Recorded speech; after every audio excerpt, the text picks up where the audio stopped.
গণপরিষদ নির্বাচনে কি প্রয়োজন আছে? গণপরিষদ নির্বাচন কেন প্রয়োজন?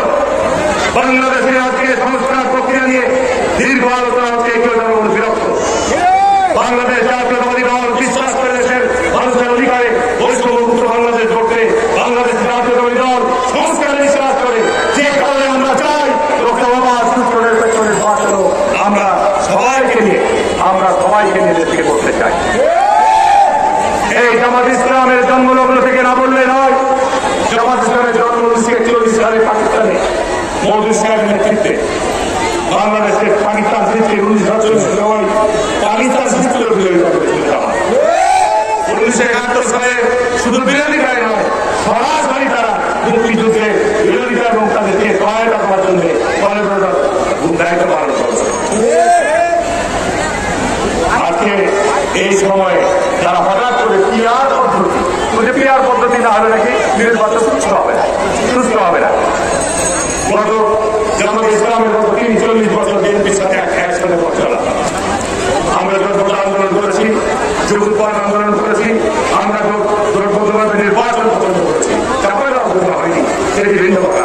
কিন্তু আজকে পিআর পদ্ধতি কেন যাচ্ছেন? যাকে বিএনপি সাথে আলাদা ভোট করলে কয়টা সিট পাবেন, এইটা কিন্তু দ্বন্দ্ব। আপনাদের আমির সাহেব বড় বড় বক্তৃতা দিচ্ছেন, কুমিল্লা থেকে ভোট করেন ভাই, কতটি ভোট করে আমরা দেখবো। আপনি বলছেন ভোট থেকে আওয়াজ করতে হবে না, করেন না কেন? আমরা চাপাই নয় করলে আমি এমপি হয়েছি, এখানে কোনো আর রাষ্ট্রপতি ভোট হয় নাই। রাষ্ট্রপতি আরো সালে আওয়ামী লীগের অধীনে নির্বাচন হয়েছে, সেই নির্বাচনে আমি নির্বাচিত হয়েছিলাম। ওই নির্বাচনে আপনার বুলবুল অংশগ্রহণ করেছিল। এখন বলে আমি নাকি জামাত ছিলাম না, আমি নাকি দামি হচ্ছি, আমাকে নাকি সরকার জিতিয়েছে। আচ্ছা ভাই, এটা কি সত্য কথা? জামাত ইসলাম সত্যিকার অর্থে তারা গুজব এবং অপপ্রচারে বিশ্বাসী। আল্লাহ পাক কোরআনের মধ্যে বলছে তারা গুজব এবং অপপ্রচারে জড়িত থাকবে, এদের ইসলাম জাহান। আল্লাহ পাক কোরআনের মধ্যে বলছে কোন দুনিয়াবি স্বার্থে ইসলাম কোরআন এবং হাদিসকে ব্যবহার করবে, যারা কাজ করবে তারাও জাহান। এখন জামাত ইসলাম যদি এই দুনিয়াবি স্বার্থের জন্য একটা ভোটের জন্য তারা পারিবারিক ইসলাম বলে জামাত ইসলামকে ভোট দিলে নারাজ পাবেন, এটা কি বলা ঠিক? কি বলা ঠিক? এগুলো আজকে এই সামাজিক প্রভাবের মাধ্যমে আপনার জামাত ইসলাম বলছে যে আপনারা আল্লাহ জামাত ইসলামকে ভোট দেন, আপনাদের জান্নাত নিশ্চিত করবে। ইসলামী আন্দোলনের নেতা উনি বলছেন যে আপনারা হাত পাখায় ভোট দেন, এই ভোটটা যেন আল্লাহ এই সমস্ত কথা বলে আর ইসলামকে মানুষের কাছে বিতর্ক তৈরি। বন্ধুরা আমার, আমি এখন বক্তব্য শেষ করতে আসতে চাই। আপনাকে আপনারা গত 1993 সাল থেকে ব্যাপক ভোটে নির্বাচন করেছেন। আমি যখন নির্বাচন করেছি, আমাদের বাংলার আপনার নির্বাচন করেছেন। আমি নির্বাচন করেছি এলাকার মানুষের কল্যাণের জন্য, উন্নয়নের জন্য, নিরাপত্তার জন্য।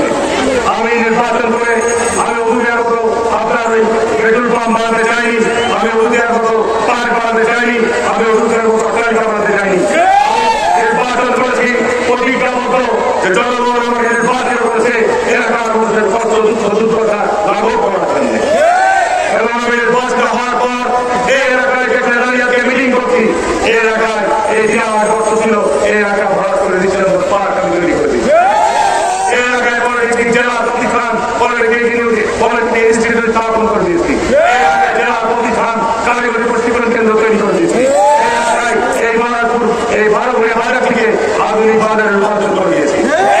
বারাকপুরের হাসপাতাল বলেন, বারাকপুরের ইউনিয়ন পরিষদ ভবন বলেন, যতগুলো রাস্তাঘাট বলেন, সমস্ত এই এলাকায় যতটি হাই স্কুল বলেন, প্রাইমারি স্কুল বলেন, সবগুলো আমার সবাই উন্নয়ন করা হয়। এটা তো আপনার উন্নয়নের কথা বলছেন। আজকে দেখেন এই আমাদের বহনগায় আমাদের এই ব্রিজ থেকে সোনা মসজিদ পর্যন্ত রাস্তা প্রশাসন কারণে কাজ হয়েছে। আপনাকে বলেছেন আজকে 2 বছর আগে, ঠিক না? কি কাজ হচ্ছে না, হচ্ছে না? ইনশাআল্লাহ আরো একটা প্রকল্প হাতে নিয়েছি। এই রাস্তা থেকে আমরা যাদবপুর, দুর্গাপুর দিয়ে দয়াগড় রোডে পার করে দেবো, যেন আমাদের শহরে যানজট আমরা দূর করতে পারি। কাজ চলছে, সেটা আমাদের স্কিমের কাজ চলছে। আশা করছি এই অর্থবছরের মধ্যেই ওইটি আমি এখানে নিয়ে যাবো, অনুমোদন করা হবে ইনশাআল্লাহ। তাহলে আমাদের শহর বাড়বে,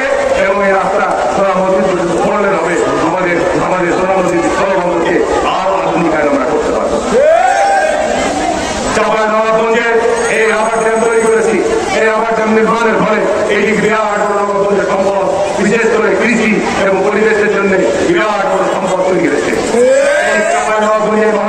পানি শুষ্ক মুক্তি আমরা গোটা রাজশাহী অঞ্চলে নবাঞ্চলে আমরা খ্যাতিকে উত্তোলন করে নিয়ে যাবো। গোটা জেলায় আজকে এই পানি দিয়ে আমরা আমাদের কৃষিকে আরো উন্নত করবো, যেন ভালো মাস আমাদের জমি কৃষকরা পানি পায় অল্প মূল্যে, সেই ব্যবস্থা নিশ্চিত করা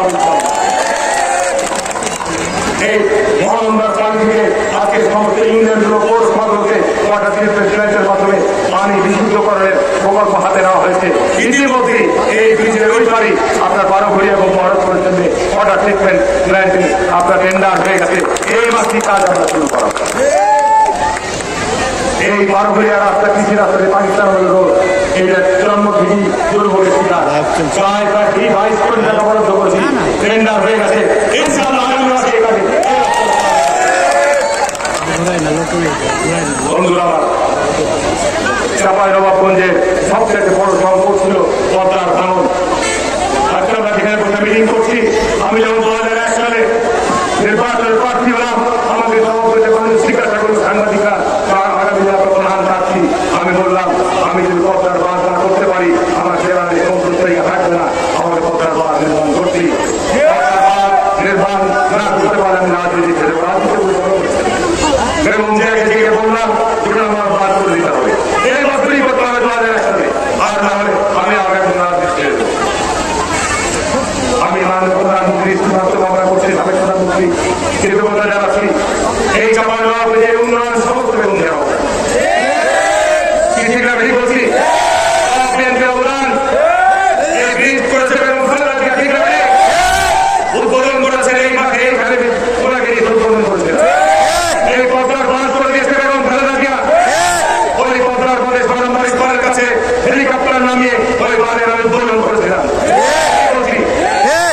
আজকে ওই বাঁধ নির্মাণের ফলে আজকে গোটা অঞ্চল আজকে নিরাপদ হয়েছে, সেখানে রাস্তাঘাট হয়েছে, স্কুল কলেজ ভালো হয়েছে, মানুষ পাকা পানি ঘর করছে, নিরাপদ হয়েছে। বিএনপি ক্ষমতায় আছে উন্নয়ন করে, আর আওয়ামী লীগ ক্ষমতায় আছে লুটপাটে মহা। এইগুলো আওয়ামী লীগের ভুল। আওয়ামী লীগ আর বাংলাদেশের রাজনীতি আসতে পারবে না। একবার মানুষ ক্ষমা করেছে 1975 সালের 15 আগস্ট তার বাপ মারা যাওয়ার পর শেখ হাসিনা চোখে পানি উঠত, সজোর হারানোর ব্যথা, চোখে অস্ত্র হারাতো, সজোর হারানোর ব্যথা বলে মানুষ সমাবেশ করে রেখেছিল। কিন্তু এই 15 বছর অন্যায়ভাবে ক্ষমতায় থেকে এদেশের মানুষকে ভিড় বিচারে পাখির মতো অন্যায়ভাবে যে হত্যা করছে আওয়ামী লীগ দাঁড়াতে পারবে পারবে? এই হত্যাকাণ্ডের বিচার হবে, শেখ হাসিনার বিচার হবে, শেখ হাসিনার এমপি মন্ত্রীদের বিচার হবে, দুনিয়ারও বিচার পালিয়ে আছে। দুনিয়া যে জনগণের সম্পদ আত্মীয় সম্পদ আত্মসাৎ করেছে অবশ্যই বিচার করিয়েন না। আপনারই তো ভাই, এই কথা বলার সুযোগ নাই, এই কথা শোনারও সুযোগ নাই। আমি স্পষ্টভাবে জানিয়ে দিচ্ছি, আমি আমার দলের নেতা কর্মীরা অন্যায় বলে তাকে প্রশ্রয় দেব। আমি প্রশাসনের উদ্দেশ্যে স্পষ্ট বলছি, মানুষ সর্বপ্রথম জিয়া রহমানের রাজনীতি আমি করি। জিয়া রহমান রাজনীতিকে অপরাধ করা স্বাধীনের পর সর্বপ্রথম তার প্রাণ দায়িত্ব ছিল মানুষের জানার মানুষের নিরাপত্তা নিশ্চিত করা। এটি আওয়ামী লীগ একটি ভয়ানক অবস্থায় নিয়ে গেছে। যে কারণে আজকে প্রশাসনের দায়িত্ব হচ্ছে কে অপরাধ করলো, বিএনপি না আওয়ামী লীগের জামাত, এটি দেখার কোনো প্রশ্ন নাই। এটি আমি পরিষ্কার করে যাচ্ছি। আর যারা সমস্ত আইন প্রকারী সংস্থার সদস্যরা এই কাজ করতে ব্যর্থ হবেন, দয়া করে আপনারা নিজ দায়িত্বে চলে যাবেন। আমার কথা আপনাকে শুনতে হবে না। আমি আমার বেআইনি অনুরোধ আপনার কাছে করবো না। আমি আমার প্রকাশনের অনুষ্ঠানে করে গেলাম, আমার দলের লোকেরা যদি কেউ বেআইনি কাজে লিপ্ত হয় আইনের ব্যবস্থা গ্রহণ করবে। মানুষকে নিরাপত্তা দিতে হবে। গত 15 বছর আমরা যে নিরাপত্তাহীনতায় ছিলাম, যে ভয়ানক কষ্টের মধ্যে ছিলাম, যে অন্যায় জুলুমের মধ্যে ছিলাম, যে দলই করেন না কেন অন্যায় জুলুম করবে তার আইন অনুযায়ী ব্যবস্থা হবে। আমরা আইন হাতে তুলে দেবো। এটা তো আপনারা নাকি আলহামদুলিল্লাহ চাঁপাইনবাবগঞ্জ বাংলাদেশের মধ্যে উন্নয়ন প্রোগ্রামের বর্ণনা দিতে গেলে অনেক সময় লাগবে। চাঁপাইনবাবগঞ্জ পৌরসভা সেখানেও এই যে আমাদের আবার জ্ঞাপ করা হয়েছে, তারই উল্টা দিকে আরো একটি ওয়াটার ট্রিটমেন্ট প্ল্যান্টের প্রকল্প হাতে নিয়েছি। গোটা পৌরসভায় যেন প্রচন্ড সমস্যামূলের জেলায় আর্সেনিক কবলিত জেলা। মানুষ আজকে পানির কারণে অসুস্থ হচ্ছে। হাসপাতালে গেলে দেখি শুধু ডায়রিয়ার রোগী ভর্তি, বাড়িতে বাড়িতে ডায়রিয়ার রোগী ভর্তি, পেটের অসুখের রোগী ভর্তি। অন্যতম প্রধান কারণ হচ্ছে পানি, যে কারণে গোটা জেলায় বিশুদ্ধ পানি সরবরাহের পরিকল্পনা প্রকল্প গ্রহণ করেছে। শুধু আমাদের এলাকায় নয়, গোটা জেলাতে চাঁপাই নবাবগঞ্জকে বাংলাদেশের মধ্যে একটি উন্নত আধুনিক জেলা হিসেবে তৈরি অগ্রসর হব। নারীদের ক্ষেত্রে আমাদের সম্মান মর্যাদার অধিকারকে প্রতিষ্ঠিত করার জন্য তাদের সম্মান ও মর্যাদা বিঘ্নিত না হয় সেদিকে আমাদের দৃষ্টি রাখবে। আমাদের শিক্ষা ব্যবস্থাকে আরো এনে সাজাবো। শিক্ষা ব্যবস্থা 15 বছর শেখ হাসিনা ধ্বংস হয়ে গেছে, সেই শিক্ষা ব্যবস্থাকে পুনরুদ্ধার করবো। বাংলাদেশে কারিগরি শিক্ষাকে আরো যুগের দিকে করবো। বাংলাদেশের পরিশ্রমী মানুষ দেশে এবং বিদেশে যেন তাদের কর্মসংস্থান সুযোগ তৈরি করতে পারে, সেই ব্যবস্থা আমরা ইনশাআল্লাহ তৈরি করবো। বন্ধুরা আমার, আজকে প্রতিষ্ঠাবাসীদের এই বক্তব্য, আজকে যারা আমার সঙ্গে নির্বাচনের প্রতিদ্বন্দ্বিতা করবেন কাউকে দুর্বল ভাবার দরকার নাই। আমি আমার প্রতিদ্বন্দ্বী প্রার্থীদেরকে বলবো, দয়া করে গুজব ছড়ায় না, গুজব এবং অপপ্রচার এগুলো আল্লাহ নিষেধ করেছে, আল্লাহ রসুল নিষেধ করেছে। সুতরাং যারা ইসলামের লেবাস করে যারা গুজব এবং অপপ্রচারে লিপ্ত হচ্ছেন, আল্লাহ পক্ষ থেকে তার ফয়সালা আপনারা পাবেন। আমি আমার ফেসবুকে, এই যে আমার পাপিয়া ফেসবুকে দেখবেন যে আমরা যেহেতু জামাতের সমালোচনা করি, জামাত সম্পর্কে আমি ছাত্র জীবনকে যা জানি, তাদের কর্মকাণ্ড, পায়ের রাস্তাটা বলেন, তরবাল বাহিনী বলেন, এই সমস্ত সম্পর্কে যা জানি আমার সবার প্রতি জানি। যে কারণে বাস্তব সত্য কথা বলি, এখন দেখা যাচ্ছে যে এই জামাতের ছেলেরা ফেসবুক খুলে দিয়ে আপনার ফেক আইডি বানিয়ে হারুন তবুক জায়গায় উত্তম বোধন দেওয়া হবে। চিন্তা করেন, এই যে সব দুর্লভ অপপ্রচার, তারা কি বাংলাদেশে আমরা আইন চালু করবে? হবে না, কোনোদিনই হবে না, কোনোদিনই হবে না। যাই হোক, আর আমি বক্তব্য বাড়াবো না। বাংলাদেশ জাতীয়তাবাদী দলের 47 বছর আমরা পার করছি। আমাদের গৌরব, আমাদের ঐতিহ্য, আমাদের বাংলাদেশের প্রতি যে অকৃত্রিম ভালোবাসা, আমাদের নেতা তারেক রহমান আজকে যে দেশের দীর্ঘ 8,000 মাইল দূর থেকে বাংলাদেশকে নেতৃত্ব দিচ্ছেন, অবসম্ভাবীভাবে অতি দ্রুত বাংলাদেশের পদার্পণ করবেন, বাংলাদেশের নেতৃত্ব হাতে নেবেন, বাংলাদেশকে সুন্দরভাবে করে তুলবেন। আজকে বাংলাদেশে মানুষকে প্রতিজ্ঞা করতে হবে, শপথ নিতে হবে যে বাংলাদেশে আমরা আইনের শাসন প্রতিষ্ঠা করবো, বাংলাদেশে বৈষম্য দূর করবো, বাংলাদেশে গণতান্ত্রিক শাসন প্রতিষ্ঠা করবো। এই হোক আমাদের অঙ্গীকার, এই হোক আমাদের শপথ। আর নির্বাচন নিয়ে কোন চক্রান্ত, কোন ষড়যন্ত্র এদেশে মানুষ বরদাস্ত করবে না, মেনে নেবে না। তারা নির্বাচনকে বাঞ্চাল করার চেষ্টা করবেন, ষড়যন্ত্র করবেন, তারা জনগণকে বিচ্ছিন্ন হয়ে যাবে।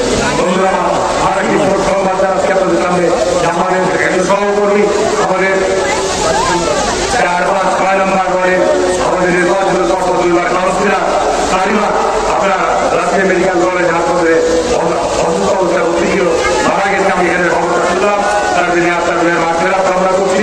সে আমাদের সঙ্গে দীর্ঘদিন এই জাতীয়তাবাদী একজন কর্মী হিসাবে আমাদের সঙ্গে সর্বদা ছিল, তার মাঠেরাত কামনা করছি। আল্লাহ তাকে খুশি করুক এবং আমাদের মধ্যে যারা অসুস্থ আছে সবার জন্য আমরা দোয়া করবো। আল্লাহ আমাদেরকে যারা সুস্থতা দান করেন। আজকে মিটিং এ দূর দূরান্ত থেকে যারা এসেছেন, আমার মহাপুরুষ সবাই যারা কষ্ট করেছেন এই চরম পরিবেশের মধ্যে, তাদেরকে আমি আন্তরিকভাবে ধন্যবাদ জানাচ্ছি। আর আজকে বাংলাদেশে বিভিন্ন জায়গায় বিশ্ববিদ্যালয়গুলোতে নির্বাচন হচ্ছে, রাষ্ট্রপতি নির্বাচন হচ্ছে, রাষ্ট্রপতি বিশ্ববিদ্যালয়ে ভর্তি হবে, জাহাঙ্গীরনগর বিশ্ববিদ্যালয়ে ভর্তি হবে। আমাদের সন্তানরা যারা এখানে রয়েছে বিএনপি পরিবারে, সবাইকে সন্তানদেরকে বলে দেবেন যে জাতীয়তাবাদী দলের প্যানেল, বিএনপি প্যানেল এরা সবাই ভরছে। জায়গা থেকে যারা সন্তানরা, মেয়েরা, ছেলেরা লেখাপড়া করছে বিভিন্ন বিশ্ববিদ্যালয়ে, সেই সব জায়গায় তাদেরকে আপনারা জানাবেন যে তোমরা সবাই দেশের স্বার্থে, জনগণের জন্য, দেশের কল্যাণের জন্য জাতীয়তাবাদী দলকে শক্তিশালী করার জন্য আমাদেরকে ভোট দিতে হবে। কারণ আমরা প্রকাশ্য রাজনীতি করি, আমরা কোনো গোপন রাজনীতি করি না। জামাত ইসলামের মতো একবার এরাপের সময় পাকিস্তানের সাথে সমাজী হলাম, আবার এরশাদের সময় এরশাদের সমাজী হলাম, ইন্দু সাহেবের সময় ইন্দু সাহেবের সমাজী হলাম, আওয়ামী লীগের সময় আবার মুক্ত ছাত্র সংগঠন, ওই সময় ছাত্রলীগ করলাম, এখন প্রকাশ্যে বলছি আমরা ছাত্রলীগ করি। এটা কেমন নীতি? এই নীতি কখনোই